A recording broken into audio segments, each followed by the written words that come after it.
नमस्कार, शाम के 7 बज चुके हैं। शंखनाद में आप सभी का स्वागत है। मैं हूं आपके साथ चित्रा त्रिपाठी। इस वक्त जिस धरती पर मेरी मौजूदगी है, 1857 की क्रांति का बिगुल यहीं से बजा था। मेरे पीछे मंगल पांडे की मूर्ति आप देख रहे हैं, जिनकी शहादत ने पूरे के पूरे हिंदुस्तान को एक सूत्र में पिरो कर रख दिया।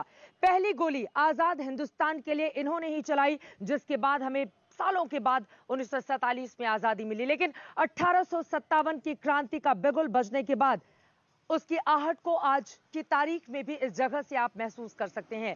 लेकिन बैरकपुर में राजनीति की समीक्षा की भी बहुत जरूरत है। 2016 में टीएमसी तो 2019 में भारतीय जनता पार्टी ने यहां पर परचम फहराया। लेकिन इस बार किसका पलड़ा है भारी, इसकी बात हम करेंगे। लेकिन उसके पहले आपको बताते चले, आधा चरण बीत चुका है, आधे चरण का रण अभी बाकी है। लेकिन इन सब के बीच पार्टियों के अपने अपने दावे। वहीं मुख्यमंत्री ममता बनर्जी ने कल उनके ऊपर बैन लगाया गया था, तो कल भी हम सब ने देखा किस तरह से उन्होंने चुनावी रैली की। और आज तो वो सीधे जा पहुंची कूच बिहार। कूच बिहार में पीड़ित परिवारों से ममता दीदी ने मुलाकात की, वहां पर इमोशनल कार्ड भी खेला और कूच बिहार की धरती से एक बार फिर से चुनाव आयोग पर निशाना साधा। ये रिपोर्ट देखिए।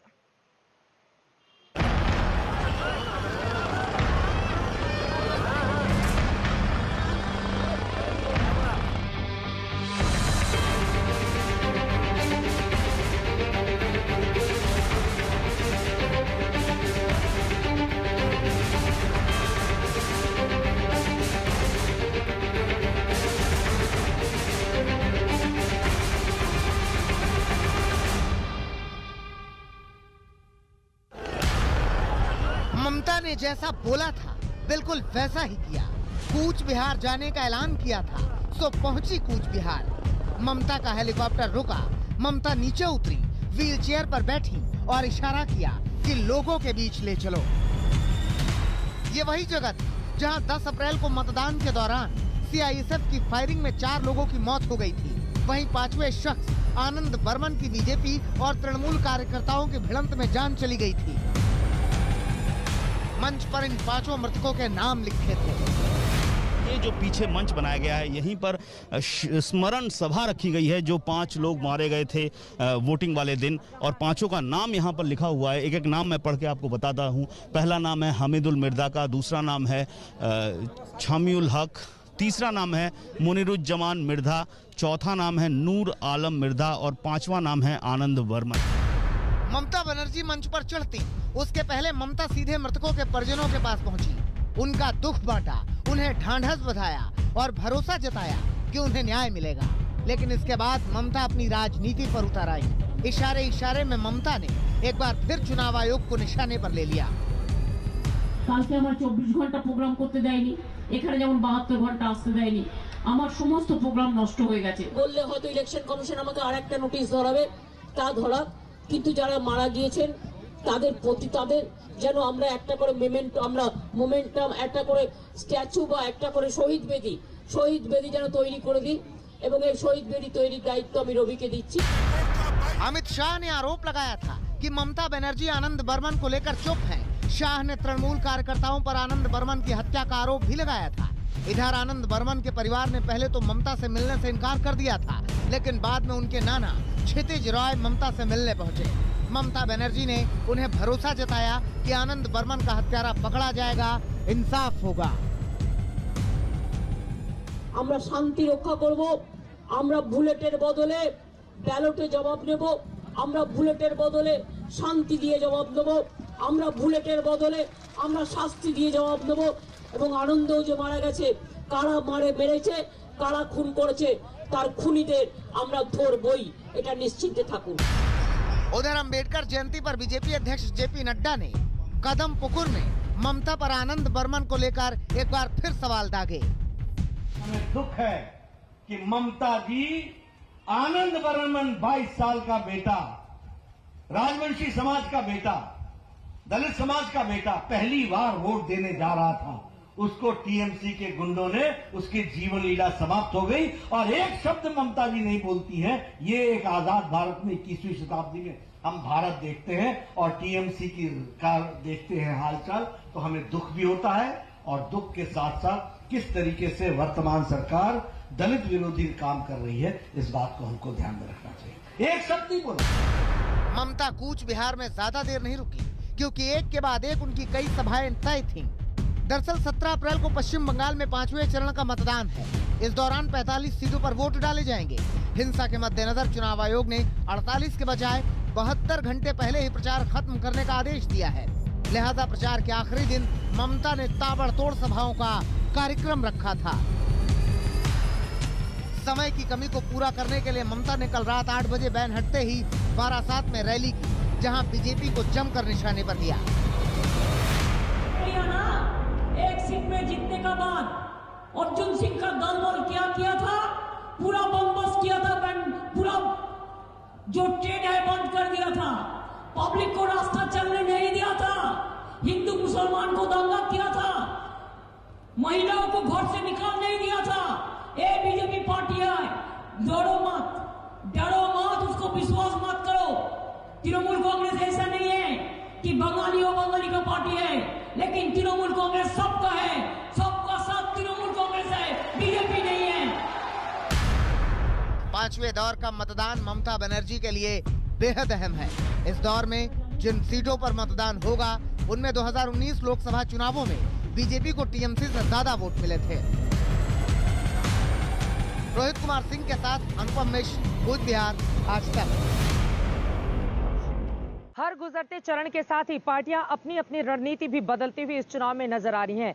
किसकी होगी जीत, किसकी होगी हार, हर एक के जेहन में पश्चिम बंगाल में यही सवाल है। लेकिन इन सब के बीच तृणमूल कांग्रेस अब पहले से और ज्यादा हमलावर दिखाई दे रही है भारतीय जनता पार्टी के ऊपर, तो बीजेपी भी लगातार टीएमसी के नेताओं को लेकर निशाना साध रही है। लेकिन टीएमसी बीजेपी जैसी बड़ी पार्टी के सामने बंगाल में जीतेगी कैसे, ये अपने आप में बड़ा सवाल है। क्या है आगे की रणनीति, तमाम मुद्दों पर मैंने बातचीत की है टीएमसी के सांसद सौगत रॉय से। सुनिए। तृणमूल कांग्रेस के बहुत ही सीनियर लीडर सौगत रॉय जी इस वक्त हमारे साथ मौजूद हैं। आपको बता दें टीएमसी के उम्मीदवारों के पक्ष में लगातार ये चुनाव प्रचार कर रहे हैं। सर, लग रहा है कि यहाँ पर माहौल है टीएमसी के पक्ष में? पूरा माहौल है। ये पूरा बैरकपुर क्षेत्र है, मेरा जो कॉन्स्टिट्यूएंसी है, खड़दा तक, पानीहाटी खड़दा, और उधर बैरकपुर लोकसभा विधानसभा है, हम सब जगह जीतेंगे। अच्छा माहौल है। 2016 में तो आपकी पार्टी ने बहुत अच्छा किया था, लेकिन 19 में बीजेपी जीत गई थी और इस बार बीजेपी बहुत सारे मुद्दों को लेकर आगे बढ़ रही है। मुद्दों कुछ नहीं है, उसका जो एमपी है अर्जुन सिंह, वो थोड़ा गुंडागर्दी करता है, वही उसको जोर है। बैरकपुर के मजदूर ये नहीं पसंद करेगा कि बीजेपी जैसा पूंजीवादी पार्टी यहाँ पर जीते, और यहाँ के लोग जो है बीजेपी को फिरका परस्ती का राजनीति पसंद नहीं करते हैं। मुद्दा उसको कुछ नहीं है, कम्युनली लोगों को पोलराइज करना है। ये मुद्दा का खिलाफ ही तो हम लोग खड़े हैं, सेकुलरिज्म के पक्ष में। हमारे दर्शक आपसे ये भी जानना चाहेंगे, 4 चरणों का इलेक्शन गुजर चुका है, 4 चरणों का बाकी है। ममता बनर्जी ममता से दीदी कैसे बनी, और अभी प्रधानमंत्री नरेंद्र मोदी दीदी और दीदी कहते हैं, तो आप लोग फिर उस पर कहते हैं कि नहीं, प्रधानमंत्री को ऐसी भाषा नहीं बोलनी चाहिए। ममता बनर्जी हमारे बंगाल में एक तो कस्टम है कि कोई भी औरत उम्र में बड़ी हो या छोटी हो, हम उसको दीदी कहते हैं। ममता से जो छोटी है वो भी दीदी कहते हैं, ममता से जो उम्र में बड़ा है वो भी दीदी कहते हैं। दीदी ऐसे एक व्यक्ति होता है जो सब लोग को देखभाल करते हैं, इसलिए ममता दीदी कहला जाता है। प्रधानमंत्री जिस ढंग से दीदी और दीदी बोला, ये असभ्य है। एक देश का प्रधानमंत्री को ऐसा बर्ताव नहीं करना चाहिए, ऐसा बोलना नहीं चाहिए। मैं घोर निंदा करता हूँ। दादा, आपके इलाके की बात करें तो वहां पर टीएमसी इस वक्त कैसा कर रही है? मेरे दमदम, ये खड़दा से लेके दमदम तक 7 विधानसभा में हम जीतेंगे। मेरे क्षेत्र में कोई प्रॉब्लम नहीं है। मुद्दा कौन सा है वहां पर? डेवलपमेंट किया है आपने? डेवलपमेंट तो किया ही है, लोगों के साथ हम लोग है। दुख कठिनाई में, ये अम्फान के समय, ये कोरोना के समय लोगों के साथ रहा, इसीलिए लोग फिर जिताएंगे। लोग जानते हैं उनको साथ कौन है।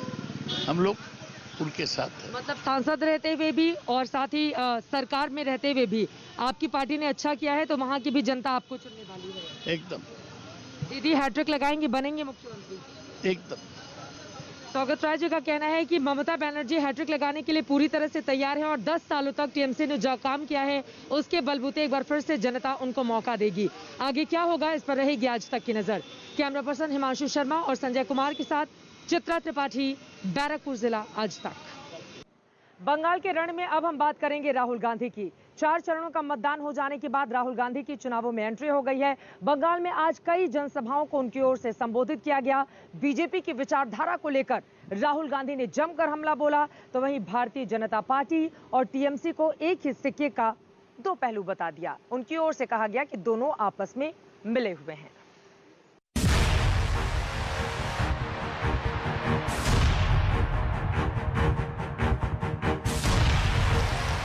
बेशक बंगाल में आधा चुनाव बीत जाने के बाद ही राहुल गांधी ने बंगाल के चुनावी समर में प्रवेश किया, मगर राहुल गांधी का अंदाज बता रहा था कि बंगाल में वो टीएमसी के खिलाफ कम और बीजेपी के खिलाफ ज्यादा आक्रामक होकर आए हैं। तभी तो बंगाल पहुंचते ही राहुल गांधी ने बीजेपी पर सीधा निशाना साधा कि बीजेपी सिर्फ नफरत की राजनीति करती है। जहां भी बीजेपी जाती है, आरएसएस जाती है, नरेंद्र मोदी जी जाते हैं, अमित शाह जी जाते हैं, वहां पे नफरत फैलनी शुरू हो जाती है। सही बात है? सही बात है। जहां भी जाते हैं, भाईचारे की बात, जोड़ने की बात कभी नहीं करेंगे। एक हिंदुस्तानी को दूसरे हिंदुस्तानी से लड़ाने का काम ये करते हैं। इनका ये डीएनए, इनको और कुछ मालूम ही नहीं। बंगाल में 135 सीटों पर चुनाव खत्म हो चुके हैं। 4 चरण पर मतदाता अपना मत ईवीएम में दर्ज कर चुके हैं। और तो और अब तक कांग्रेस इस सियासी लड़ाई में कहीं खड़ी भी नहीं दिखाई दे रही थी, मगर अब राहुल गांधी ने मोर्चा संभाला। राहुल गांधी सबसे पहले दिनाजपुर पहुंचे। दिनाजपुर में राहुल गांधी ने गोलपोखर सीट से कांग्रेस उम्मीदवार मोहम्मद नसीम के लिए जनसभा की। नरेंद्र मोदी जी ने कहा, भाइयों और बहनों, कोरोना आया है, थाली बजाओ, थाली बजाओ, कोरोना भाग जाएगा। और पूरे हिंदुस्तान से थाली बजवा दी। और आज उत्तर प्रदेश में जाइए, देखिए, मेरे फोन पर भी वीडियो आया है, लाशों का ढेर पड़ा हुआ है, जगह नहीं है लाशों को रखने के लिए, जगह नहीं है लाशों को रखने के लिए। नरेंद्र मोदी जी ने इसके बारे में कुछ बोला आपसे कि कोरोना फैल गया, लाखों लोग मर गए, हिंदुस्तान की अर्थव्यवस्था नष्ट हो गई, मैं प्रधानमंत्री हूं, कुछ बोला उन्होंने? राहुल गांधी का अगला पड़ाव सिलीगुड़ी की माटीगारा नक्सलबाड़ी सीट थी, जहां से कांग्रेस के शंकर मालाकार उम्मीदवार हैं। इसे कांग्रेस का गढ़ माना जाता है। माटागारा नक्सलबाड़ी सीट से राहुल उठे तो माटीगारा पहुंचे। राहुल ने यहां बीजेपी पर करारा वार करते हुए एक बार फिर से आवाज बुलंद की। उन्होंने बीजेपी की आइडियोलॉजी पर सवाल उठाए और महात्मा गांधी की हत्या का जिक्र करके बीजेपी पर निशाना साधा। हमारी विचारधारा की लड़ाई है और ये सालों पुरानी लड़ाई है, ये नई लड़ाई नहीं है। और उनकी विचारधारा ने हमारे सबसे बड़े नेता की हत्या की है। महात्मा गांधी की हत्या उनकी विचारधारा ने की है और हम कभी भी उनके साथ समझौता नहीं कर सकते हैं, कभी नहीं कर सकते। 5वें चरण में राहुल के पश्चिम बंगाल चुनाव प्रचार में आने को लेकर कई सवाल उठ रहे हैं। उन्होंने असम, तमिलनाडु, केरल और पुडुचेरी में जमकर प्रचार किया, लेकिन बंगाल का रुख उन्होंने अब जाकर किया, जब आधा चुनाव बीत चुका है। बंगाल में कांग्रेस, लेफ्ट और आईएसएफ मिलकर चुनाव लड़ रहे हैं। कांग्रेस ने 92 सीटों पर अपने उम्मीदवार उतारे हैं। अगले कुछ चरणों में मुर्शिदाबाद और मालदा में चुनाव है। 2016 के चुनाव में कांग्रेस को 44 सीटें मिली थी, जिनमें से ज्यादातर उत्तर बंगाल की थी। अगले 4 चरणों में कांग्रेस इन इलाकों में बीजेपी तृणमूल को कड़ी टक्कर देना चाहती है, लिहाजा राहुल गांधी को इन सीटों पर प्रचार के लिए उतारा गया है। इंद्रजीत कुंडू, कोलकाता, आज तक।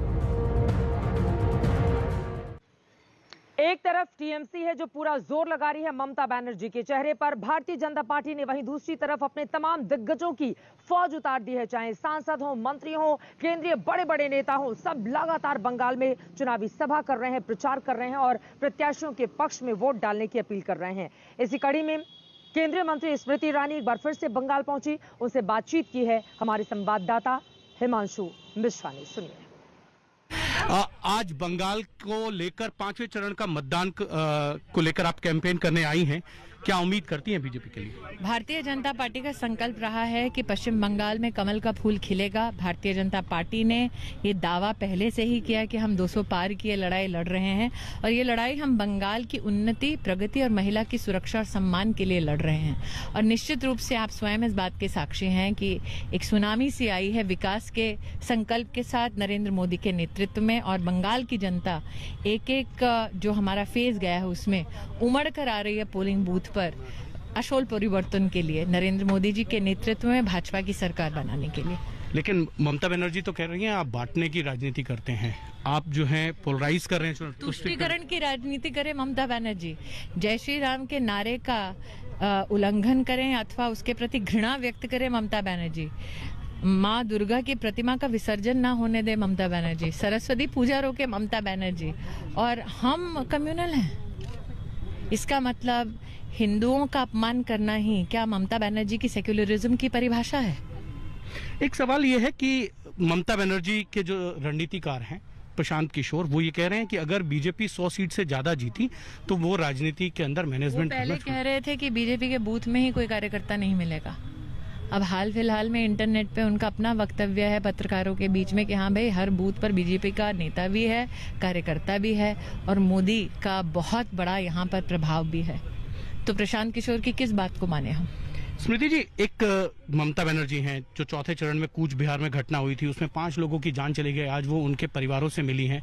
उन्होंने कहा कि कल यहाँ गृह मंत्री अमित शाह थे, बीजेपी के तमाम नेता आए, कोई भी कूच बिहार में जिन लोगों की मृत्यु हुई है वहां नहीं आया। ममता बनर्जी ने चुनाव में भारतीय जनता पार्टी के कार्यकर्ताओं को फोन कर करके उनका समर्थन मांगा, ये तो आप सब जानते ही हैं। अब भारतीय जनता पार्टी के कार्यकर्ताओं को मौत के घाट उतारने के बाद वो स्वयं उनकी लाशों पर राजनीति करना चाहती हैं। 130 भारतीय जनता पार्टी के कार्यकर्ताओं का खून ममता बनर्जी के सर पर है और ये खून कभी उनको माफ नहीं होगा।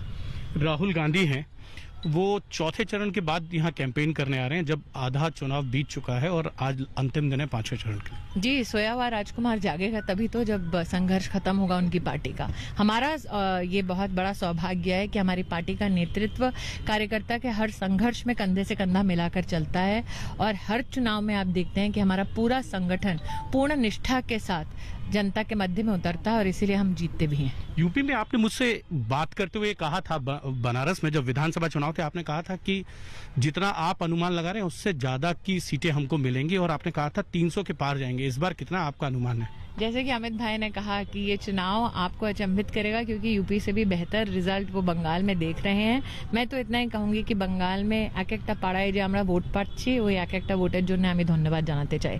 एक डर का माहौल तृणमूल ने यहाँ बनाया, फिर भी लोग निडर होकर पोलिंग बूथ पर आ रहे हैं, निडर होकर भारतीय जनता पार्टी के लिए वोट दे रहे हैं, विकास की उम्मीद के साथ वोट दे रहे हैं और हम बंगाल की जनता को आश्वस्त करना चाहते हैं कि उस उम्मीद पर हम खरे उतरेंगे। वहीं 5वें चरण के लिए चुनाव प्रचार का शोर आज खत्म हो गया, थम गया। आपको बता दें 17 अप्रैल को 45 सीटों के लिए वोट डाले जाएंगे, जिसको लेकर पार्टियों के अपने अपने दावे। इन सब के बीच बीजेपी के राष्ट्रीय अध्यक्ष जेपी नड्डा एक बार फिर से पश्चिम बंगाल में थे। उन्होंने जनसभाएं की, ममता बनर्जी पर हमला बोला, सीए को लेकर भी उन्होंने अपनी बात रखी, मतुआ समुदाय पर भी जेपी नड्डा खूब बोले और इन सब के बीच ममता बनर्जी पर तुष्टीकरण का एक बार फिर से आरोप लगाते हुए बीजेपी के अध्यक्ष दिखाई दिए। दलित विरोधी ममता, दलित विरोधी ममता दीदी, जिन्होंने बंगाल को एक तरीके से समाज को विभाजित करने की कोशिश की है, तोड़ने की कोशिश की है। अभी उनके ऊपर 24 घंटे का बैन लगा, क्या बना? क्या बोला था उन्होंने? मुझे तो डर लगता है कि 10 साल उन्होंने कैसा राज किया होगा। कहती है फलाने समाज के लोग इकट्ठे हो जाओ। अरे ये मोदी जी का देश है, सबका साथ, सबका विकास, सबका विश्वास। आप उसके समाज को बांटने की कोशिश करती हो और कहती हो कि सीएपीएफ के लोगों को घेराव करो। बोलो, घेराव करना चाहिए क्या? ऐसा होना चाहिए क्या? ऐसा होना चाहिए क्या? मित्रों, ये कहां धकेल रही है बंगाल को और बंगाल की जनता को, ये हमको समझना चाहिए। 10 साल तक आपने दुर्गा पूजा का विसर्जन रोका कि नहीं रोका? रोका कि नहीं रोका? 10 साल तक सरस्वती पूजा नहीं होने दी। ठीक बात बोल रहा हूं? 10 साल तक। और अब 10वें साल पर चुनाव से पहले घंटी बजाने लगे। दीदी, घंटी बज चुकी है, घंटी बज चुकी है। अब आपको बंगाल की जनता पूरा आराम देगी, जितना चंडी पाठ करना करो, कोई दिक्कत की बात नहीं। तो पार्टियों के अपने दावे और अपने वादे, लेकिन कौन जीतेगा पश्चिम बंगाल, कौन बनेगा यहां का मुख्यमंत्री, इस पर रहेगी आज तक की नजर। क्रांतिकारी वीरों की इस धरती बैरकपुर से अभी के लिए बस इतना ही। एक छोटे से ब्रेक के लिए हम रुकेंगे, लेकिन ब्रेक के बाद मुख्यमंत्री ममता बनर्जी क्या हैट्रिक लगा पाएंगी? भारतीय जनता पार्टी जिस आक्रामक तरीके से प्रचार प्रसार में जुटी हुई है, दीदी के लिए कितनी बड़ी है मुश्किल? क्या रहा है अब तक का उनका राजनीतिक सफर? इन तमाम मुद्दों पर आगे बुलेट रिपोर्टर मेरे साथ जरूर देखिएगा। देखते रहिए आज तक।